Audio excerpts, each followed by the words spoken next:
Thanks for joining us, first of all. Really appreciate you coming on here. I'm going to wait to see if the chat will tell me that they can see you and hear you.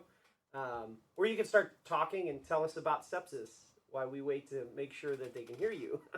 I think it works. Test 1, 2. Test. Yeah. Check. Is this thing on? This is our band practice day, so these guys are going to be yelling a lot. I'll be yelling, but we don't have to yell. Well, we absolutely appreciate you guys coming on the show and talking to our audience. And guys, in the audience, if you guys have questions, feel free to shoot them out. This is interactive. It's live. And we're obviously fans of your music. Bruce, who is in the chat, actually connected us with you guys so that we could play your songs on our show and your videos as well, which I think Jesse's been playing Bleed Lines a lot, which is your newest release, right? Yeah, that is the newest song we released so far. We have another one. I was gonna say we do have a new single coming out called "Romance and Reality." Yep. Yeah, so they're both pretty new. So I gotta be careful because when I say new, we have a lot of new music coming up. Bleed Lines has a music video to it right now, and we will be making one for Romance in the future. So when you started talking about music and new things and releases, I started thinking about responsibilities. Oh my. I was like, oh, we gotta shoot something. We gotta do something. So you have a lot of stuff coming out then, because when does the Romance? Say the name of that song again. Romance and Reality. Okay. So when's that come out so that people can save it and look forward to it? It's going to be coming out December 21st. Okay. So we got so you can pre-save it now. I'm gonna find the link and put it in the chat. Yeah, I have the link in my Facebook chat because your auto message tells me to go pre-save it on DistroKid, which I will. Which thank you for using DistroKid, by the way. I'm not a fan of CD Baby because it mutes our streams and like kicks them off of YouTube. So I've been telling everybody to go to DistroKid more frequently. That's one of the reasons why we actually. A lot of people always wonder why we use DistroKid, and the reason it's not because they're like heroic or they buy us lunch or anything, but the reason is we've had such an awful time with record labels, and then one of the main problems, like being on labels or some other distribution, even independent distribution, is this muting thing that they do. And like when we first got our record deal, we had a bunch of people that were excited and celebrating, and they would say things like, "Hey, we contacted your record label. Can't wait to get the new music. Have you heard from them?" Or they'd say, "Can you talk to your record label? We got a great endorsement for you." Or we have a tour, we have something going. Can we get the music? Or we have this radio station. Can we get the music? Talk to your record label. And then we could never talk to anybody. Oh my God. And that's all. You can't talk to anybody. You can't hear the music. You can't share the music. You can't give it to DJs. I mean, we already had a large network of friends and supporters going in signing any deals originally for distribution. So prior to us even having a record deal, we come from the time when you open the back trunk, you had a knapsack and you gave people your CDs or whatever. So we never thought we would have to ask permission to have the music be successful with DJs and podcasters. We thought record labels would love that. Right. We thought that distributors would love artists that were excited about getting the music out because we were willing to do our own work. You think that's why people would get hired. Right. So. But it's not like that. In the long run, yeah. It's not like that now. They try to lock it down. We couldn't even give it to radio stations, and it destroyed relationships. There, of course, people. There were networks that loved us going into this thing, and then it appeared that we were refusing to share our music with them. The people that we had great relationships with, stations and colleges and independents that really loved us and supported us going in, and they're a big part of us being here. They were like, "Why can't we play your music? Why are you holding out on us?" And we were like, really try to, and at one point, just defiantly, we started giving people our music, and they were starting to get muted. Yep. And they do that, and CD Baby does it even if you're not signed to a Crazy. record label. So a lot of the bands that we have here don't have record labels. They do all this stuff on their own. CD Baby is a record label. Is it? I didn't know that. But Yes, it is. Yeah, not only do they mute it, like it's fine. Like on Facebook, we get muted a lot because their algorithm mutes everything. It doesn't matter what it is. They don't care what you're distributed through. They mute all of it. But is a record label. CD Baby is a record label in the sense that they are acquisitional distributors. It like Spotify doesn't have a collection of musicians that iTunes doesn't. YouTube doesn't have a kind of genre or special features that Rhapsody or or Pandora doesn't. It's not like there's different rappers on Pandora. If you go on YouTube, there's a different set of rap. There's not a different set of circumstances or experiences that we listen to music. There's Apple Podcasts and Spotify Podcasts. There's just podcasts. Yeah. We don't live in a time where these companies offer anything different as far as features. Sony acquires many different labels and distributors, and they distribute music to Spotify. CD Baby acquires a lot of artists, and they distribute music to Spotify. Right. It's just more labels. Yeah, but CD Baby's problem is their algorithm will block, so they'll completely remove my YouTube video entirely. And same with a lot of acquisitional labels, and record labels do the same thing too. Well, DistroKid doesn't do that, so we love DistroKid for that reason. I'll tell you why. For labels, they don't want a lot of people becoming successful because acquisitionally, they need to acquire many artists that deserve to make it, because those artists are the easiest to convince. When you convince artists that have been doing it their whole life, they've been invested, they followed all the rules, they learned all the scales, pitches, and notes, they keep a band together, they look good on a picture. So when you have an A&R person come up to them and go, hey man, you deserve to make it. This place is for you. Why haven't you made it yet? When you say that to somebody that's been doing something passionately their whole life, it makes perfect fucking sense. They go, you know what? You're right. You know what? I should be on this label. I should be doing it. And A&Rs know that. So they go after dreamy artists, usually artists that are, 25 and up or into their middle ages, because they know this is their last chance. They've been saving money their whole lives. For some people in their 30s and 40s, their kids are starting to grow up. They're getting that extra money. And they have A&Rs that go in and they acquire. Okay? And they acquire a bunch of musicians. The biggest, thickest chunk of the middle class musicians are the most talented. Those are the easiest ones to convince. Those are the biggest losers in music. You're looking right at it. The guys that the guys that spent every fucking dollar and dime on it. We learned every note, we learned every pitch, and we didn't have a fucking chance in the world. And they acquire guys like us. And what they do is they create a glass ceiling where really talented people can never break out.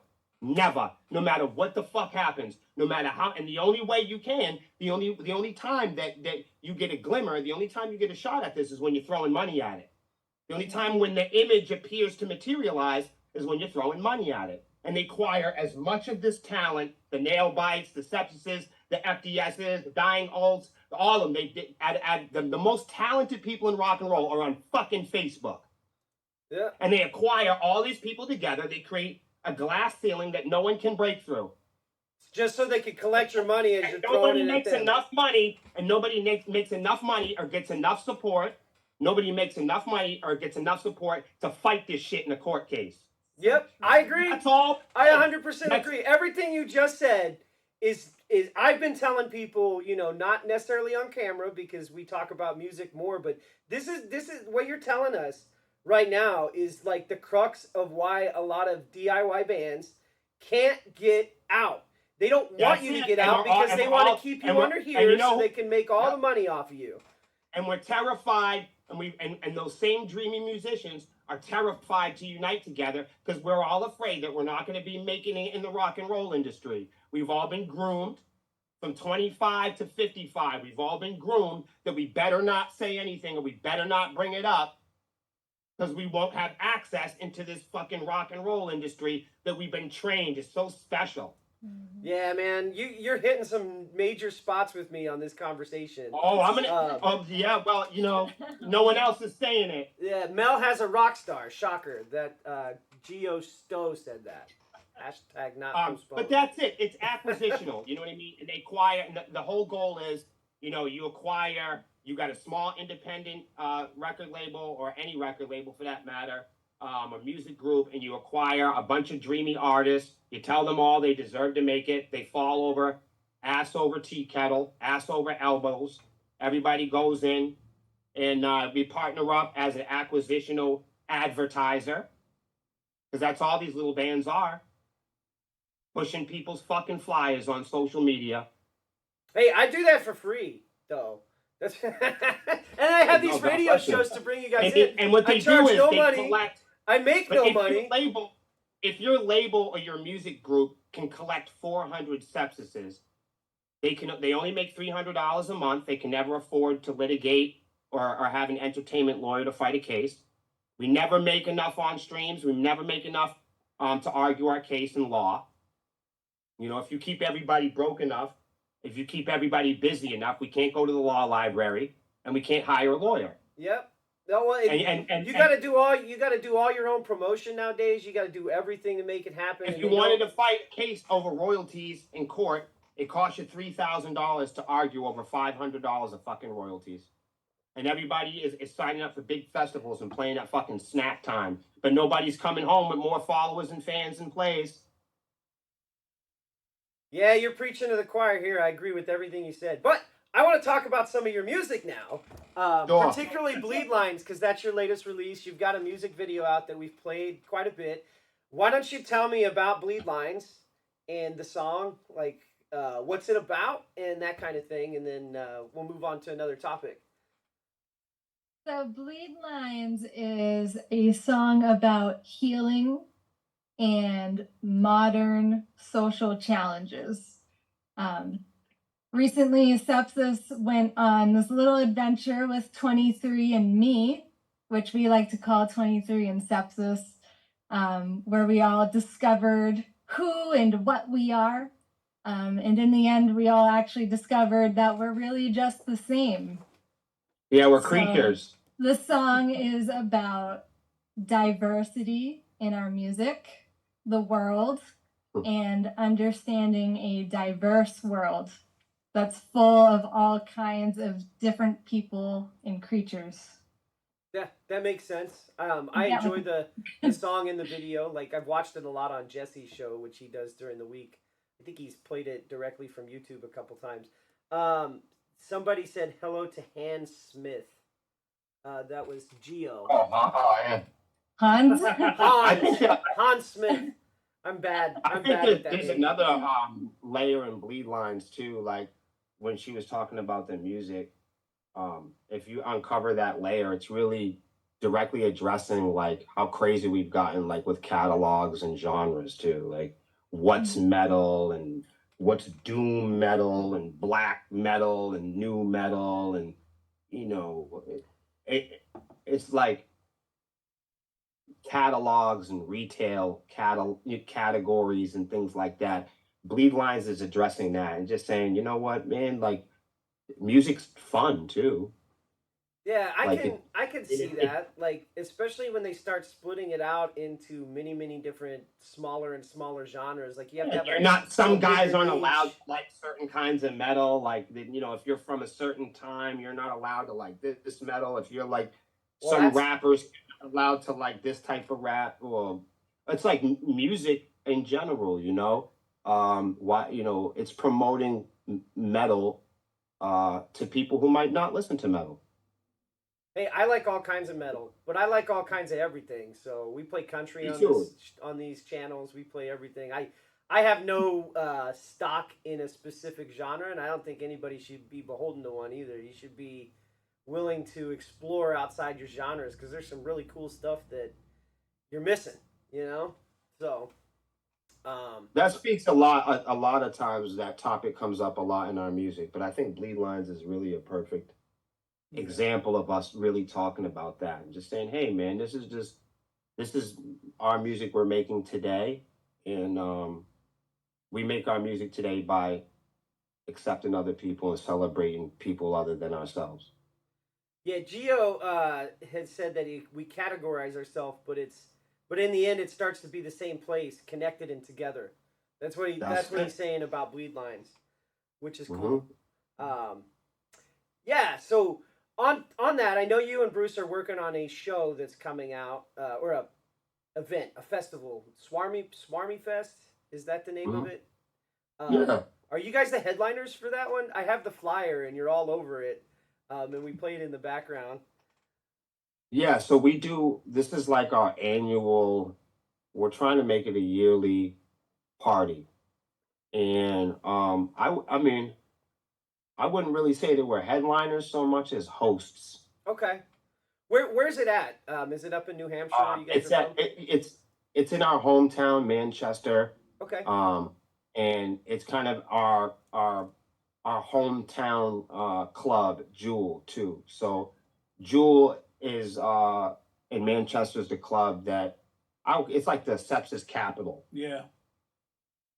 You know, they know what that's where, you know, our sound is. Like if you wanted to know what we sound like, I would say that's a club where, you know, if you're listening to the recordings and you're like, where'd they get the idea for this atmosphere? It's that club, man, you know.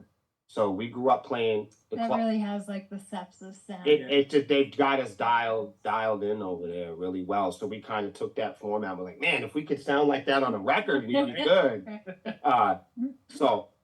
But we're kind of more so hosts of it. And it was an idea during the pandemic.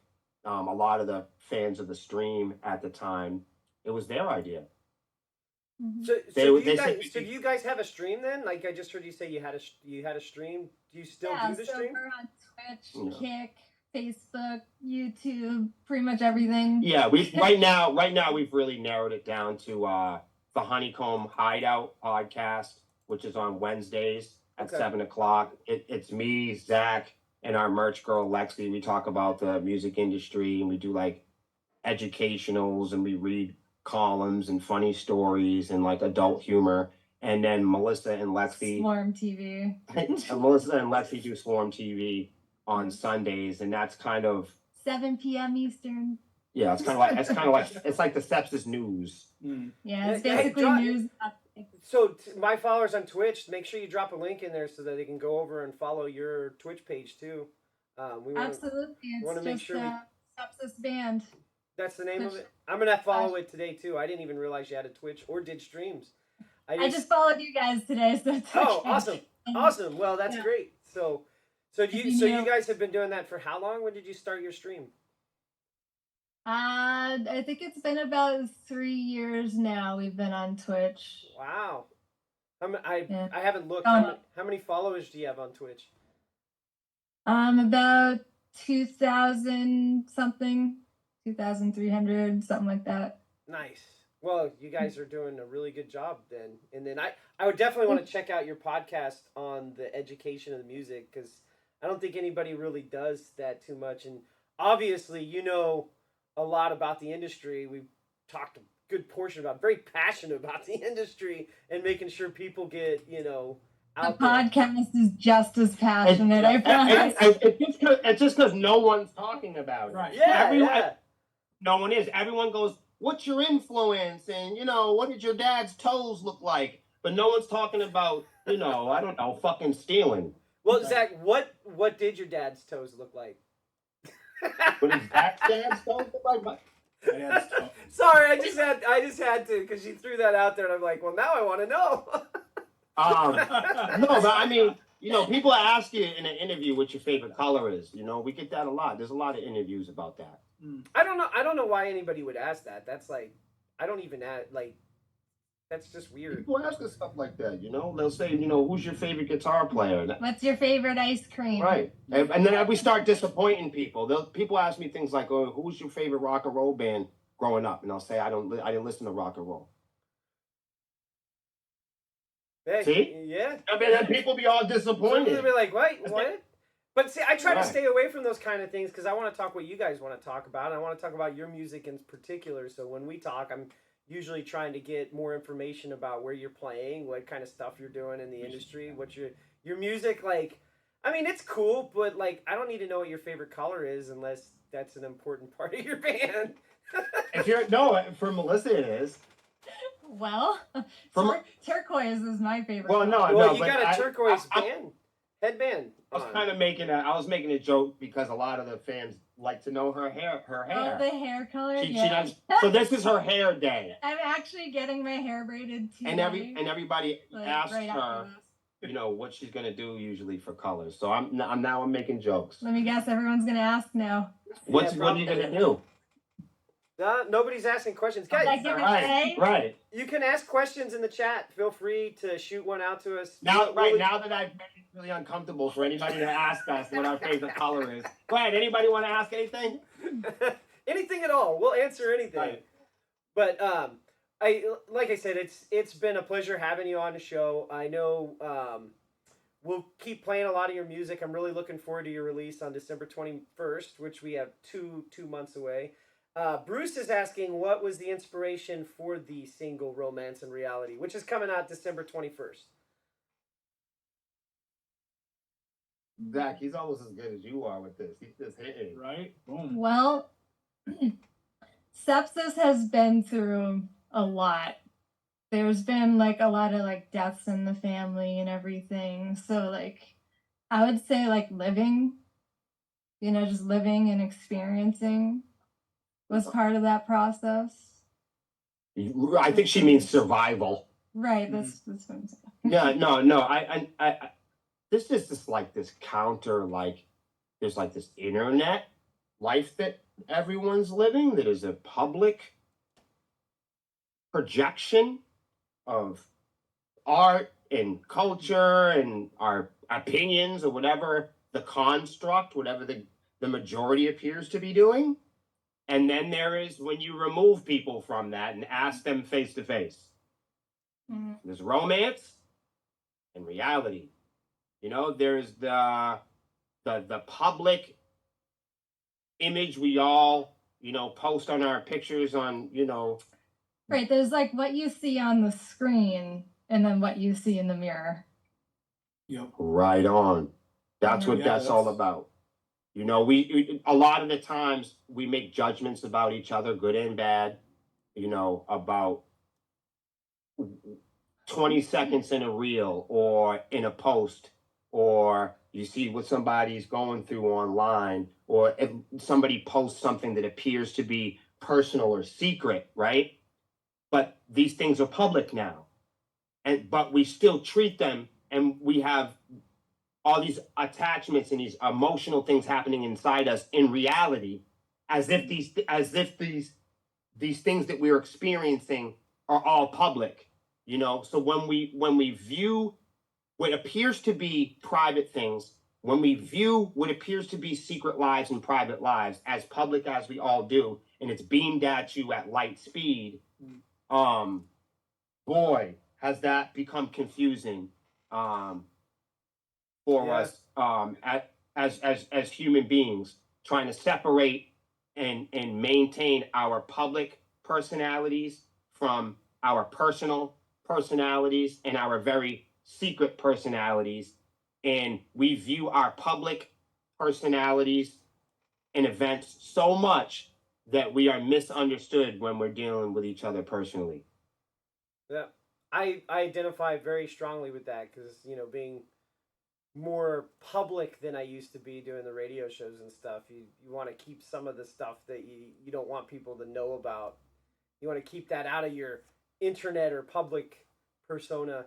We got another question from Gio. He's asking how important is AI when thinking about music to you guys, and then he's got the emoji stare emoji. Oh my gosh. Should we answer that? No. For us, well, we're a big band. Let me speak for myself, and then y'all can say something. For me, right now, I think it's just as dangerous as the internet is.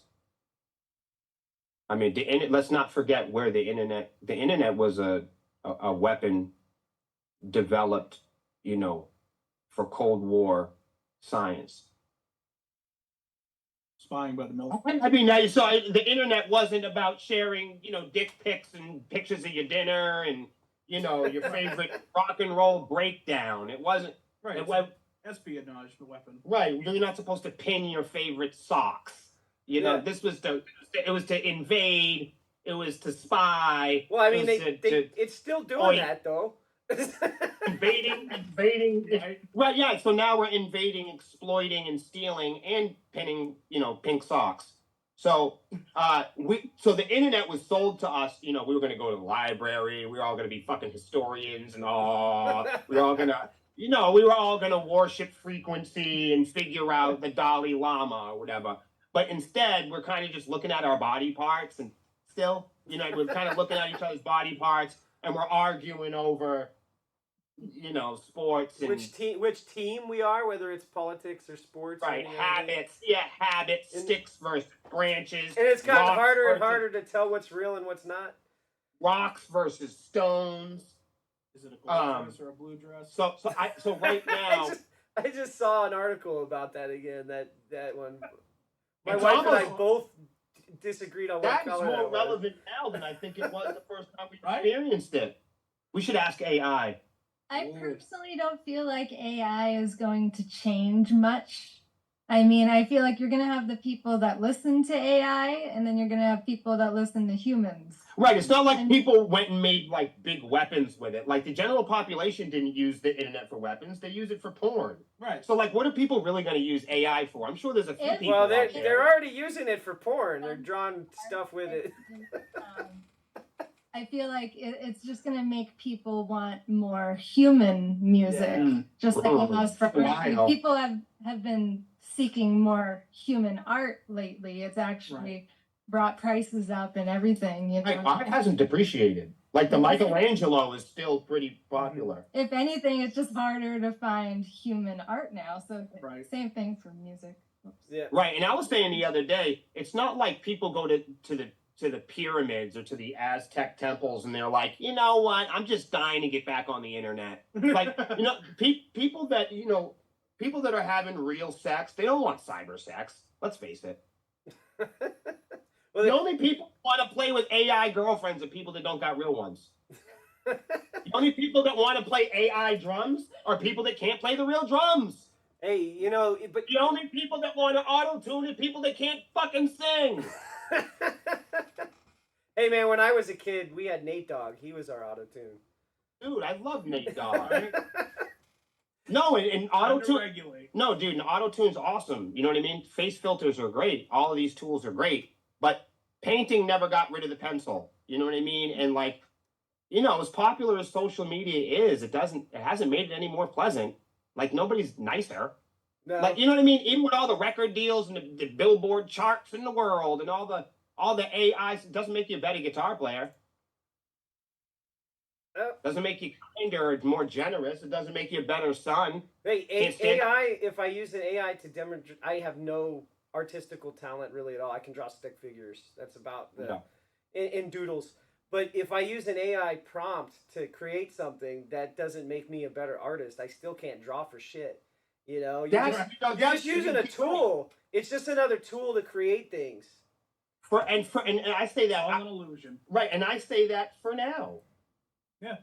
Until it's not. I mean, I side with Geo. I feel like it's just going to be like another thing, like the phone. And you know what? And people are gonna be mad at me for saying this. I think you'll have a small amount of people, just like you do on Facebook.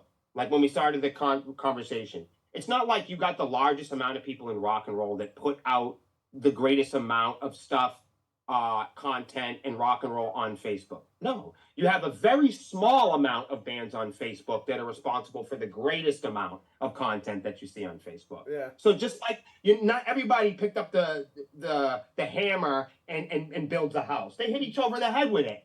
Trust me, I've been to state prison. Not everybody gets on the internet, you know what I mean, and goes, I'm going to be a diabolical villain. Most people get on the internet and they look at people's body parts. Yeah. Well, and I'll say this, like, if you look at AI as a tool, like it's just gonna be like, you learn how to use a keyboard, or you learn how to use Windows, or learn how to use Word to make it easier to type things. When Right. I get to be, 20 years, 30 years out, I'm ending my career. There's going to be a whole bunch of people that are going to be using AI to like assist in their jobs. And if I don't learn how to use AI, I'm going to be just like the people nowadays that were saying, I don't like these new smartphones, and I don't Right, like and emails. I and you're like it gonna when I used drive to have past- to call people on a payphone. You know what I mean? Right. Right, and you're gonna drive past a homeless guy and go, "Why don't you fill out an application?" And he's gonna say, "Because poor people don't cut down trees, motherfucker."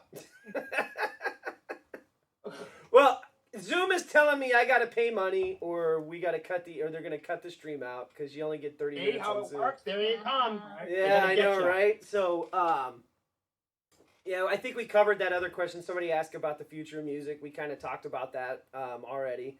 But I do want to thank you guys for coming on. We're going to play more of your music. I will probably play bleed lines from YouTube like Jesse's been doing because I really like that video. I like the effect that you have on there. There's like some kind of filter that I was going to ask you about where it makes it kind of shake a little bit, and it does like a rainbow things, particularly when you're like in the scenes in front of the whatever building that was. I don't know. It looked like a parking garage, maybe. I couldn't tell. It zoomed in pretty close. So It's an abandoned train station. okay. There's a lot more of abandoned buildings lately, especially for outdated modes of transport. Oh yeah, no. If you're in a metal band right now, I mean, they're out of police officers, so no one's Yep. gonna show up, and nobody lives anywhere, and nobody works anywhere. So if you're in New England, there's nothing. You could just film all day, Yeah. music videos. Well, I really enjoyed the video. We'll get that up there. We've got a few more songs from you guys to play. I'm gonna let you guys go. Get back to your practice and your hair day. So we should be in excited. PA. We hope to be in PA in April. Hey, if you come down here in April, and we'll get to your show. If it's one of the locations where they let me film, I may even be able to come out there and film. So some of the bands will let me film them. Some of the shows will let me film. We do Cool. live streams. So if you haven't really watched our show, we do live streams of bands. So we did Rock in the We Ruins. watched the whole hour of it. Yeah. And all the bands were really good. Yeah, was that when we did the Rock and Ruins like a few weeks ago? Man, you had a collection. You had a collection of them going, and I was bouncing around my bedroom, man, listening to it. It's good. Well, Rock and Ruins was the last one that we filmed live, and it was in a ruined, I don't know what that is, an old bus station or something. I have no idea. It's an old Maybe that was why the mill. reverb. Right. It had graffiti all over it, but we filmed that. It was a bunch of horror punk bands. It was a lot of fun. I don't have another live set to film coming up for a little bit, I don't think. But if you guys come to PA and you do a festival with Bruce, we can work with Bruce to figure out how we can film that. If that's something he does, or if we put something together. That would But be amazing. yeah, because I love filming the bands live. It's a lot of fun. We live stream them when we can, and I would love to live stream a set of yours too. So anyway, It's good that it's so normal now. Like as Right. musicians, Yeah. like when people first started to go live, we were like, "Stop it!" But now, years later, it's just something, especially like being Sepsiss. well, I mean, like, I personally like I miss MTV. I miss like having live shows being filmed. Like nobody does it anymore because, like you said in the beginning of the show, like the A&R people, the record company people, they just want to extort as much money from that. I have my savings. I'm gonna make it big crowd. Like they're not focusing on what made Right. music popular I'm so in the glad you 90s caught and the early that, man. 2000s. It's all gone. There's no Carson Daly shows. There's no Matt Penfield shows. And like I want to bring those back. That's why I have the show that I have, and I invite people Yeah, in the hell yeah. studio to play music. If you come down here in April, I'll even get you in the studio, and we can Facts. either have you do an interview or you can do a live set that we would record and live stream out. So some of the I'll videos I've definitely already be played. down for We had that. Suicide Puppets in here. Oh, I like them a We've lot. we probably do one or two bands a month where they come in and they play a whole set. They are telling me that I am going to lose my Zoom in about 2 minutes. Okay, all right, yeah, we gotta get out. I forgot. This is why I want to try to move people to Discord, because there's no time limit and it makes it a lot easier to do it. So right. when next time we have people on, I'm trying to push them towards Discord to try to keep that so we can go. That makes a lot more sense. Have you tried StreamYard yet? No, so I use Restream. So StreamYard is very similar. Okay. I use Restream, so we stream to YouTube, we stream to Facebook, We use stream Restream also. Yeah, to Twitch, and I like know what Restream. anybody's talking about anymore. Anybody play guitar? I'm a streamer. I play guitar, but hey, I will let you guys get back to it. Thank you very much for being on the show. I appreciate it, and we'll talk about if you come down to PA in April, getting you out here, and then we'll Absolutely, We'll do I'm gonna write it down right now. All right, man. We'll see you guys. Thanks again. Yep.